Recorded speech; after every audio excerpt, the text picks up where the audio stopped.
La centrale nucléaire de toutes les grandes idées, c'était ici. Wow. Malheureusement, c'est ici qu'il a été assassiné.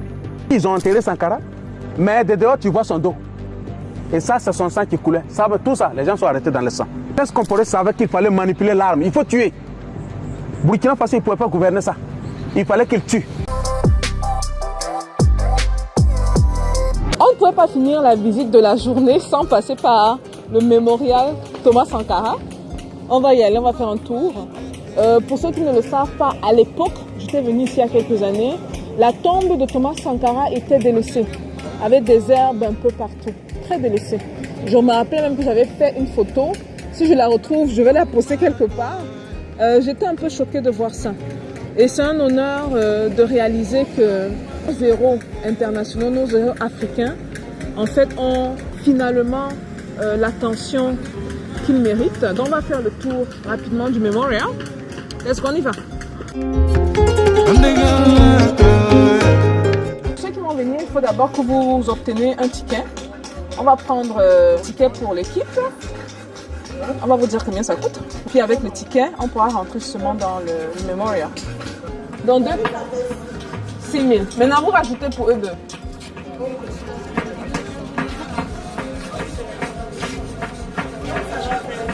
8 000. 8 000. Donc en fait, pour ceux qui sont de l'UMOA, l'Afrique de l'Ouest, c'est 2 000 chacun. Ceux qui sont de l'AES, 1 000 chacun l'entrée.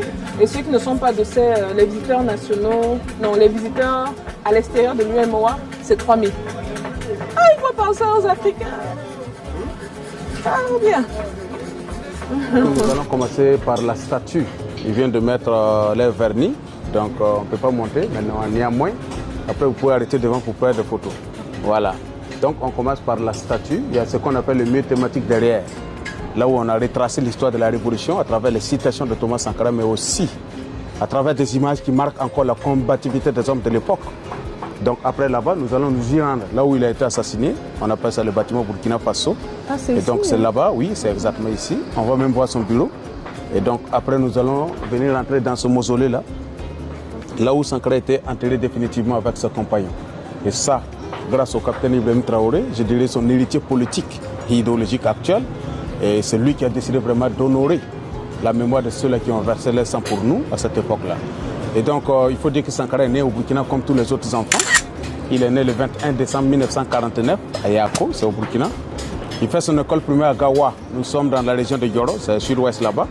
Après son CEP, Sankara va se rendre à Bobo Dioulasso, lycée Daniel Ouezan Koulibaly. Et c'est après son BPC que Sankara fait son retour à Ouagadougou pour le PMK, Prytanée militaire de Kadiogo. Et donc, après son bac, c'était en 1969, Sankara va se rendre au Madagascar là-bas pour sa formation militaire. Sankara va cultiver l'amour pour la révolution parce qu'il va être en contact direct avec la révolution malgache à cette époque-là.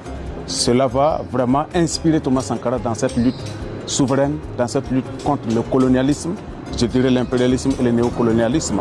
Il dépose ses valises au Maroc là-bas.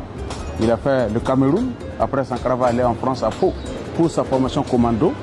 Finalement, Sankara revient au Burkina Faso en 1974.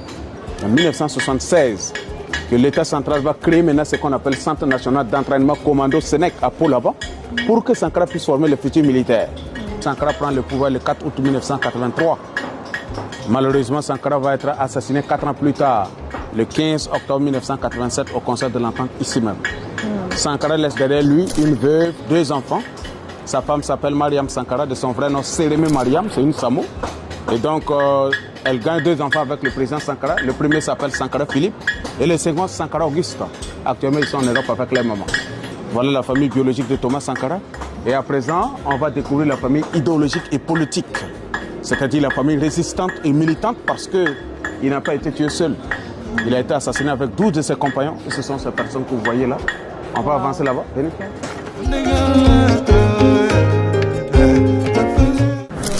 Ce sont ceux qui étaient censés de s'asseoir avec Thomas Sankara dans ce bâtiment-là pour accoucher cette belle idée qui était la mise en place d'un parti unique avant-garde. Malheureusement, c'est lors de cette réunion qu'ils sont venus les assassiner. Et donc là, vous avez Bâtonnier Emmanuel. Donc lui, c'est un militaire. C'est un sergent-chef militaire. Il faisait partie des escadrons motorisés. Donc ceux qui l'escortaient à chaque fois qu'il était en déplacement à travers le motard. Et là, vous avez un civil Compaoré Bonaventure. C'est un sociologue de formation. Mais son comportement, c'est pas comme pour Blaise, il est bon de savoir. C'est avec K. Lui, c'est un mangeur d'arachide, c'est pas grave. Bissa. Il fait ses études en France à l'époque, sociologie. Il obtient sa maîtrise à l'université de Lille 2, c'est en France là-bas. Il revient au Burkina Faso en 1986. Et bien arrivé, il va se jeter dans la danse de la révolution. Sankara finit par le nommer comme étant le conseiller social. Et donc c'est lui qui était aussi l'un des responsables de la mobilisation sous la révolution. Malheureusement, un an à peine, ça venait au Burkina Faso, ils seront tous assassinés. Et là, vous avez Somta, c'est un militaire caporal. Ce monsieur-là, c'est le chauffeur principal, sinon le chauffeur par excellence, parce que ce jour même, c'est lui qui va conduire le président Thomas Sankara depuis son domicile jusqu'au concert de l'entente ici même. Malheureusement, tous assassinés. 3 personnes au compteur, on continue, venez. Il faisait partie des gardes-corps du président Thomas Sankara du jour. Malheureusement, tous assassinés le même jour. Et là, vous avez Kiamde Frédéric, c'est un civil. Lui, il était professeur de droit à l'université. Sankara va le nommer comme étant le conseiller juridique. Mais il faut dire que c'était les vrais animateurs de la révolution les plus pointus. Aujourd'hui, on parle de l'immersion patriotique. À cette époque, ce sont ces hommes qui étaient censés d'inculquer l'idéologie révolutionnaire dans la tête de ces jeunes burkinabés afin de les préparer à faire face à cette tempête de l'impérialisme aigu qui nous attendait. Puisque Sankara disait à l'époque, l'impérialisme a 2 phases, la phase violente et la phase non violente. Nous étions encore sur la phase non violente, mais Sankara savait que la phase violente allait venir. C'est ce que nous vivons actuellement. Par conséquent, il fallait préparer déjà la mentalité. Et donc ici, là vous avez Sawadogo Amadou, c'est un soldat de première classe également. Non, un sergent-chef militaire. Ce monsieur, lui, il faisait partie des gardes-corps du président, malheureusement, tous assassinés. Et donc là, vous avez Soré Paternement, c'est un gendarme MDL. Ce monsieur-là, son histoire est pathétique, parce que ce jour-là, lui, il n'était pas ici. Il était juste venu pour déposer un courrier. Malheureusement, il est venu tomber à une mauvaise heure et au mauvais moment. Et il semble que c'est quand il a fini de déposer son courrier, quand il a voulu le sortir, malheureusement, il va croiser les balles assassines, des escadrons de morts de Blaise qui étaient déjà sur place. Eh bien, il va subir le courroux des voyous. Ici, vous avez pas Mouné Paulin, c'est un civil. C'est l'un des intellectuels hors normes. Je dirais imité mais jamais égalé. C'est un journaliste communicateur. Il passe par la France, d'abord par la Côte d'Ivoire. Il a même enseigné dans une école catholique en Côte d'Ivoire. Mais après, il va se rendre en France pour ses études. Un stage prévu en 3 mois. Il va reconvertir son stage en une immersion patriotique et idéologique parce qu'il va militer dans des associations panafricaines. Il finit par revenir au Burkina dans les années 83. Lorsqu'il apprend que dans son pays, il y a une révolution qui s'est déclenchée. Arrivé, Sankara va le nommer comme étant le directeur de la presse présidentielle. Et c'est lui qui a été le tout premier directeur du journal Sidoya. C'était vraiment des hommes très convaincus. Chacun était obligé à un moment donné de s'inventer un slogan pour pouvoir se résilier. Parce qu'à un moment donné, chacun voyait venir cette boule de cristal. Pendant que Sankara clamait à l'époque qu'il montait sur une pente raide et qu'à gauche, à droite, il y a des précipices et qu'il était obligé de pédaler sinon il tombait. Bamouné Paulin, quant à lui, disait malheur à tous ceux qui veulent vivre après la révolution. Parce que quant à lui, il n'en a rien à foutre. Chacun voyait venir la chose, mais ils avaient décidé d'advenir que pourraient de continuer leur chemin. Malheureusement, ce qui est arrivé, arriva. Donc nous disons qu'ils ne sont pas morts. Il y a un adage qui dit entendre parler de quelqu'un de bien vaut mieux 1000 fois que de voir un voyou ou un criminel, ça ne sert pas. La vérité, c'est que l'exposé a pris beaucoup de temps. Je vous laisse aller faire vos recherches par vous-même. Chacun de ces 12 personnes qui sont tombées avec Sankara sont des héros nationaux. Je dis qu'ici, à l'époque, c'était pour le concert de l'Entente. Okay. Le concert de l'Entente, c'est une institution néocoloniale qui avait été créée par la France en 1959. Okay. L'objectif étant de saboter la Fédération du Mali. La Fédération du Mali, c'était avec le Modibo Keïta. Et ils avaient compris que la panacée, c'était l'union. Donc l'union était la seule panacée pour le continent africain. Et donc la fédération visait à fédérer toute l'Afrique de l'Ouest. On avait déjà réussi avec le Mali, le Sénégal, le Soudan français, la Guinée de Sékou Touré qui s'est joint, la Haute-Volta et le Dahomey. Maintenant, la France, sachant que notre union, c'est comme si nous sommes en train de jeter du sable dans son Akeke, la France va mobiliser au feu Boigny de la Côte d'Ivoire, Léopold Sédar Senghor du Sénégal pour saboter la fédération. Et c'est après avoir tué la fédération qu'ils vont créer ce qu'on appelle le concert de l'Entente, composé de 5 pays membres. Le Burkina Faso à travers ce bâtiment que vous voyez, la Côte d'Ivoire à travers ce bâtiment que vous voyez, ça c'est le Niger, juste derrière c'est le Bénin et l'autre côté c'est le Togo. Donc c'est les 5 pays membres. Donc le chef c'est ici, Sankara arrive au pouvoir en 83. Sankara constate avec amertume que notre présidence à l'époque appartenait toujours à la France et que par mois nous on payait loyer. C'est Sankara qui va s'indigner. Sankara va dire qu'il ne peut pas assumer cette humiliation officielle et publique. dormir dans la maison de l'impérialisme tout en prétendant le combattre, c'est antinomique et c'est paradoxal. C'est à cause de ça qu'il va décider de venir installer sa révolution ici.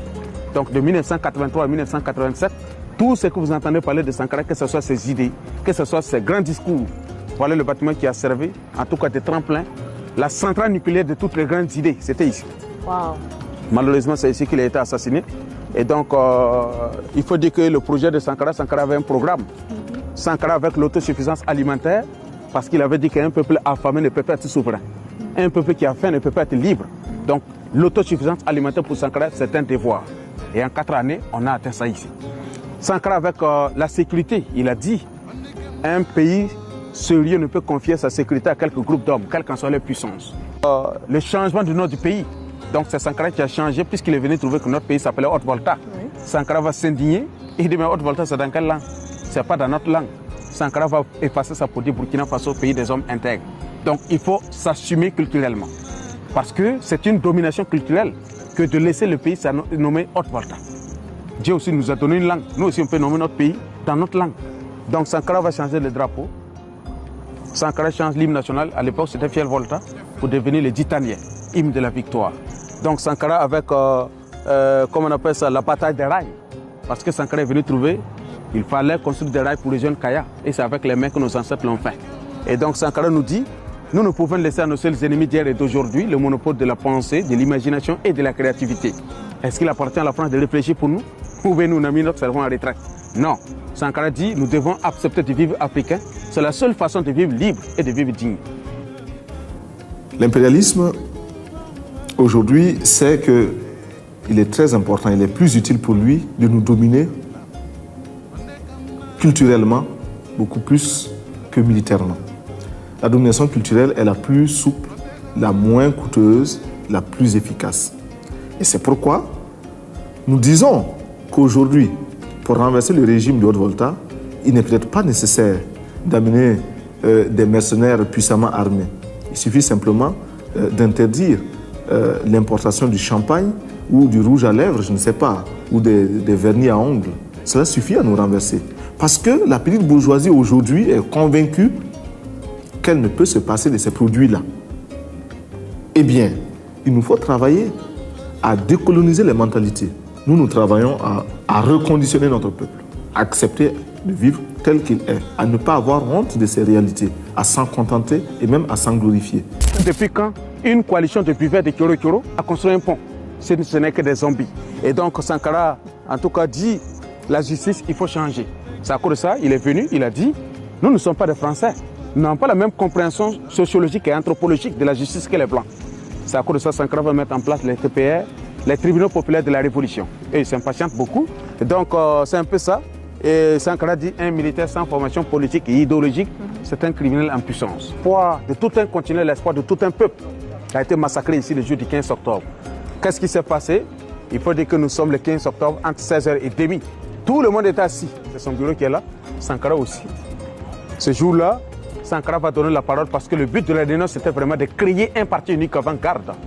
À l'avance, il avait déjà envoyé un émissaire au Bénin de Mathieu Kélékou. Parce qu'à Luna Traoré, lui, il était censé d'aller colmater des informations concernant le multipartisme. Ce jour-là, c'est lui qui était censé prendre la parole en premier. Il dit qu'à peine prendre la parole, malheureusement, c'est le crépitement des armes au dehors. Et le crépitement des armes consistait à tuer d'abord les gardes de Thomas Sankara. Et c'est après avoir massacré ces gens qu'ils vont sommer de façon agaçante tous ceux qui sont à l'intérieur de sortie. Sankara se lève et Sankara est resté seul, calme, assis sur sa chaise, parce qu'après le coup de feu, ceux qui étaient avec lui vont courir pour entrer sous la table. Sankara va se lever à un moment donné et Sankara va les rassurer en disant « Asseyez-vous, je sais que c'est moi qu'ils veulent. » Il dit que c'est inutile. Et effectivement, Sankara dit à l'époque « Un bon chef, c'est celui qui se projette en enfer pour garantir le paradis à son peuple. » Après avoir entendu le coup de feu, Sankara ne va pas demander à quelqu'un de sortir pour voir qu'est-ce qui se passe. Non, c'est lui qui sort en premier. Eh bien, le gars, il se lève, il enlève son arme et te pose sur la table. Sankara va ajuster sa tenue vers le bas et Sankara va soupirer pour la dernière fois. À peine arrivé à la porte, Sankara fait face à cette horde de blesses comparés armés braqués chez lui. Quelle porte, celle-là? Oui, cette porte que vous voyez, c'est par là qu'il est sorti, on va rentrer, vous allez voir. Du coup, Sankara soulève ses deux mains. Et ça, c'est la Convention de Genève qui le dit. C'est en 1949. La Convention de Genève dit, en temps de guerre, lorsque ton adversaire soulève ses deux mains, tu n'as plus le droit de tirer. Ça pourrait tout simplement dire que la personne se rend. Pourquoi ils n'ont pas respecté? Parce que c'est un complot satanique et mondial, un complot diabolique et international, et parce qu'ils savaient que Sankara n'était pas ce type de race d'homme où il fallait prendre pour aller emprisonner. Ils savaient très bien que même si vous mettez Sankara dans un trou de fourmis, le gars il va sortir vivant. Par conséquent, il fallait le tuer physiquement. Sankara, par cet acte, voulait dire on peut tuer un homme, mais pas ses idées. On peut mentir un peuple un instant, mais vous ne pouvez pas tromper un peuple tout le temps. C'est-à-dire un jour viendra où le peuple va comprendre la vérité, nous y sommes. Sankara voulait surtout, avant tout, leur dire même si vous tuez Sankara, tant que les femmes du Burkina Faso, comme je le disais, vont continuer à faire des enfants, demain des milliers de Sankara vont venir. C'est à cause de ça, ils sont là, dans la salle. Tous ceux qui y étaient, chacun était obligé de sortir à tour de rôle et on vous abat. Et donc c'est dans ça qu'il y a une personne qui sort miraculeusement vivant, il s'appelle Aliouna Traoré. Et donc, arrivé à son tour, lui, il ne va pas sortir de façon simultanée. Après avoir se filé, on allait les tuer. Heureusement pour lui, après on ne le tire pas, on les enferme ici. C'est dans ce bâtiment-là. Après, le lendemain matin, on dit chacun est rentré chez lui. Voilà comment Aliouna Traoré explique le drame satanique, macabre, le drame diabolique et lugubre du 15 octobre 1987 qui s'est soldé par l'assassinat violent et barbare de celui-là que nous vénérons aujourd'hui. Et c'est ici. On va rentrer voir son bureau très rapidement, comme vous n'avez pas assez de temps. Nous n'avons malheureusement pas pu filmer l'intérieur du bureau de Thomas Sankara comme la règle demande, mais en entrant dans ce bureau-là, j'ai senti une sobriété militante. Une simplicité déconcertante. On avait une table de bois. Au mur, il y avait des figures qui l'inspiraient. Il y avait Fidel Castro, il y avait Rawlings du Ghana, Che Guevara et d'autres compagnons de lutte. En face, au fauteuil, la carte de l'Afrique comme une boussole. Vraiment un bureau sans ostentation, mais chargé d'une idée. Le rêve d'un continent uni, libre et debout. Venez ici d'abord, on passe par là. Ils ont pris la tête versée sur lui comme un chien.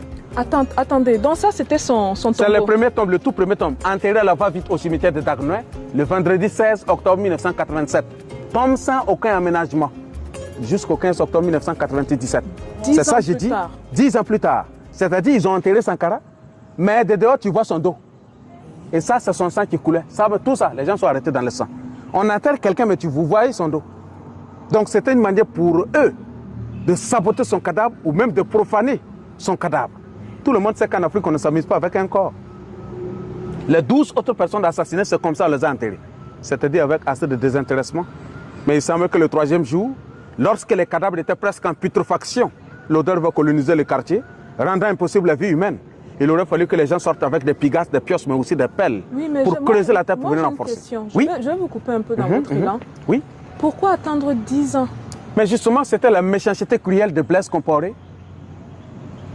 pour montrer vraiment son désamour parfait à son ami, son supposé ami. Sinon, c'est son meilleur ami. C'est le papa de Sankara qui a contribué même à payer les scolarités de Blaise. Il a mangé dans le papa de Sankara. Puisque le papa de Sankara a adopté Blaise Compaoré comme étant son enfant. Et la population n'a rien fait. Mais la population ne peut pas faire quelque chose parce qu'on tuait les gens. Cet espace même que vous voyez, c'est ici, on abattait les gens. C'est-à-dire le concert de l'entente que vous voyez là. À l'époque, si on t'amenait ici, à l'époque, si on entend qu'on a envoyé quelqu'un au concert de l'entente, la probabilité que vous ressortez vivant, ça fait 10% moins 20. Ça veut dire que c'est très faible. Donc Blaise Compaoré savait qu'il fallait manipuler l'arme. Il faut tuer. Burkina Faso, il ne pouvait pas gouverner ça. Il fallait qu'il tue. Et c'est à l'intérieur, tu ne pouvais pas comprendre. Le peuple extérieur ne pouvait pas comprendre ce qui se passe. Tellement qu'ils ont chassé, ils ont tué, massacré. La communauté internationale, à un moment donné, a fait écrire des rapports. C'est pourquoi Blaise Compaoré a fait mettre en place ce qu'on appelle un BDSP. C'était en 1989. C'était en février, si je ne me trompe, pour justifier qu'il y avait droit de l'homme au Burkina Faso.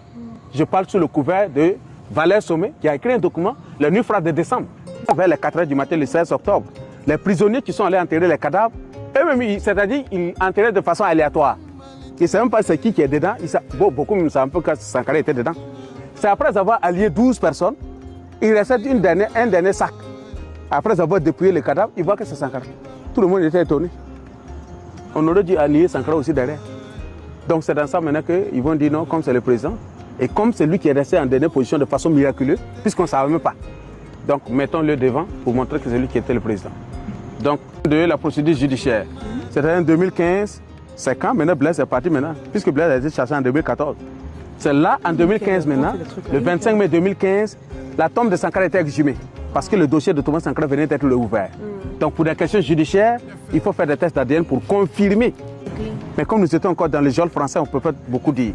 Et donc, il faut dire que la France a dit à un moment donné qu'elle n'a pas la capacité technologique pour le faire. Il aurait fallu ramener les ossements de Sankara depuis l'Espagne.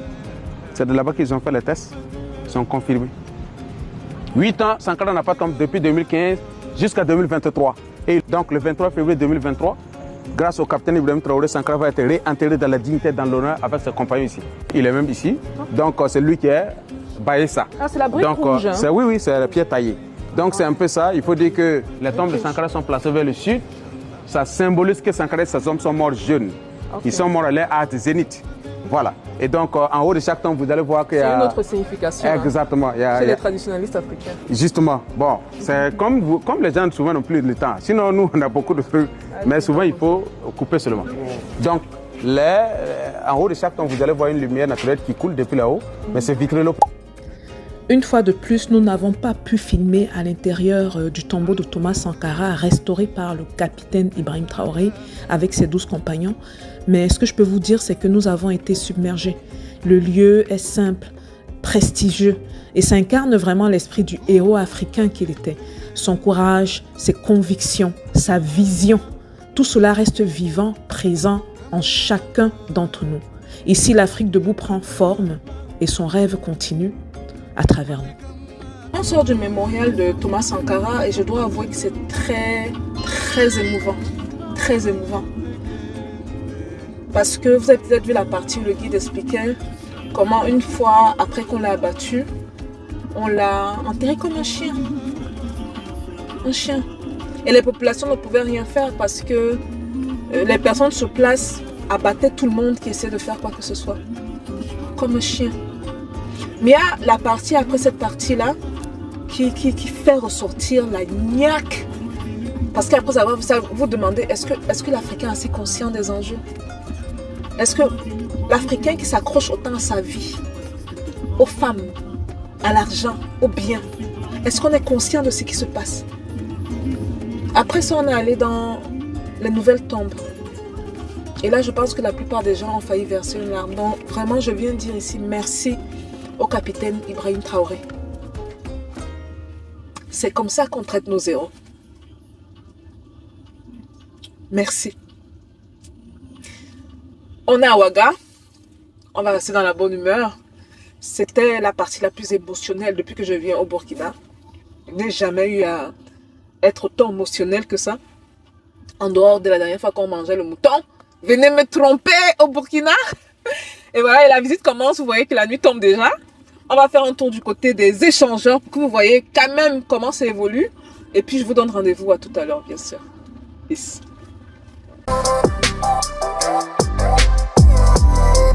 Je vous donne maintenant la possibilité de devenir membre de la chaîne. Devenir membre, c'est surtout avoir accès aux coulisses des astuces de business dont je ne parle pas publiquement. C'est aussi bénéficier de masterclass, de coaching et de vidéos exclusives. Je vous offre sur un plateau d'or plus de 20 ans d'expérience pour le prix d'un sandwich. Cliquez dès aujourd'hui sur rejoindre ou join pour rejoindre notre communauté grandissante ou regardez le commentaire épinglé sous la vidéo.